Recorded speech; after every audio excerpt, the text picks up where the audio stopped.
So, hello, HomeBodies. We are about to embark on what I consider to be a long time coming. Let us hope in the Lord that this works out the way that I'm drawing it. So I'm going to take you guys along for the ride to see how much work we're about to put into this trim and wainscoting.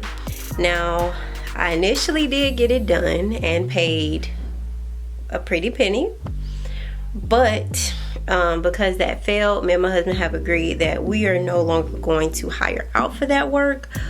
He's just going to do it himself after I draw it.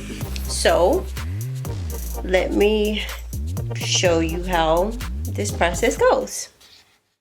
This is my little black book that I like to keep all of my project details in, and as you can see, this is how I try to label each room individually and make sure that I have something before I sit down and actually draw out the details. I am using a 16-foot Milwaukee tape measure, and I am using a laser measurer as well.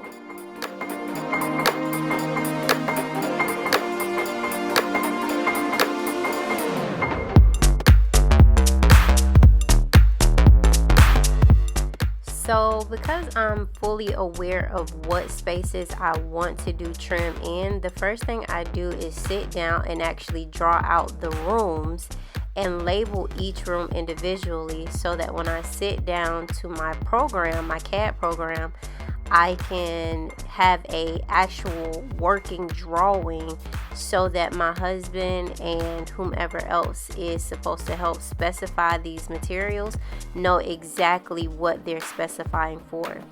I've learned that having some type of working drawing that my husband or the person doing the work can reference from helps with the budget and helps with professional suggestions to keep me in budget. My favorite gadget is my laser measure, and I love this thing because it helps me get the square footage of the room a lot faster, and I can do things independently without the assistance of another person. Once I get those particular measurements, now I am on to actually getting the measurements for the design that I assume I would like. Here's a quick trick that my structural engineer showed me. Always make a triangle, that way the tape measure stays straight the entire time. Milwaukee and Gensler are tape measures that I love that do not deteriorate within, the first 100,000 measurements.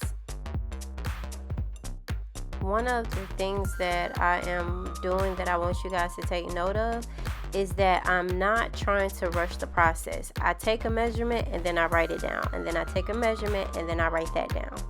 Having the patience to take a measurement and write it down eliminates my need to have to come back later on while I'm working on a working drawing. Now, of course, I understand that most of you all are not using a CAD aided program, which is okay. But ultimately, the thing that I want you guys to know is take your time and take the measurements. This one step can be the difference between $100 and $1,000. One missed measurement is just that costly.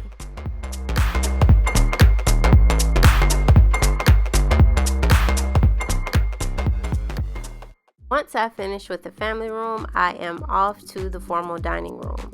Now, this particular room's design has changed quite a bit over the course of us being here, but I'm pretty set on it remaining a formal dining room, and I know that I'm really set on making sure that the trim in this room is highlighted so that once the furniture is purchased, it all just works together harmoniously. Now, I did have to go and get my heavy duty ladder, and the reason for that is because I have no idea where my step ladder is. And as tall as I tell myself that I am, I'm actually not.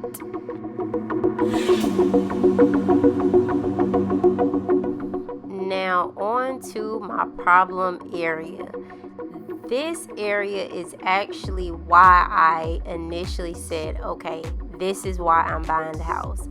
And this area also is where the guy that previously did the wainscoting started, and I initially fell in love with everything.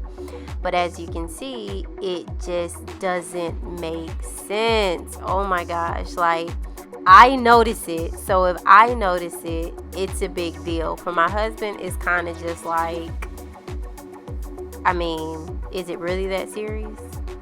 And I'm like, yeah, it is. It's truly that serious. So one of the things that I am currently trying to work on is that high ledge area. When you're upstairs and you look down, it doesn't look like it all flows. It looks like it shouldn't be there. And I want for everything to look as if it belongs together and it's a harmonious design. Initially, I had the wainscoting done at 48 inches, but then I realized that the ceilings were still so high and it still did not give me a story that I was comfortable with. Take as many measurements as you can. No measurement is too small and no measurement needs to be unknown. The unknown means more money. Finally, I am off to the stairwell. In the hallway downstairs and the hallway upstairs where the bedrooms are, all the designs will reflect each other. But this area right here has been a real doozy for me, to say the least. I want to say the hallway is about 13 feet high. And I just want it to look right. Like the way that it was done previously, I hate it. So I'm hoping that with this new design, everything comes together a lot more seamlessly. And stay tuned to the end so that you can see what I actually am working towards. Now that I have my field drawings done, I am now going to sit down and work on my working drawings.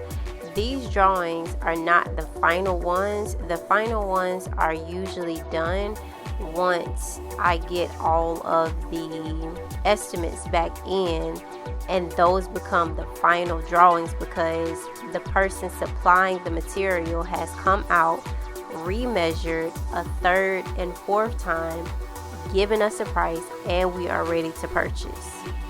So now that I am officially working on these drawings, let me show you guys what I've come up with. Just a bit of a disclaimer, this can change once we get into the actual building phase. This is the design that I came up with for the front door. I really am ultimately just trying to bring that high ledge and the door into one succinct design. Next is my design for the family room and the formal dining room. Ultimately, I just don't want the walls to look bare, and when I post pictures, I want them to be able to have a pop to them. This is the design that I've come up with for the hallway upstairs and downstairs. It's pretty boring, but I feel like it still makes for a better story than what's currently on my walls right now, and to be quite honest. Finally, it's this 2-story hallway that has really been working me since day one. I'm not sure if you guys can see all of the details, but ultimately what I'm trying to do is blend the upstairs and the downstairs so that you can't see where the wainscoting upstairs picks up and the trim on the wall and the stairwell leaves off. Welcome to our new HomeBodies. I am so excited that our family is growing. Let me know in the comments below what projects you guys are working on.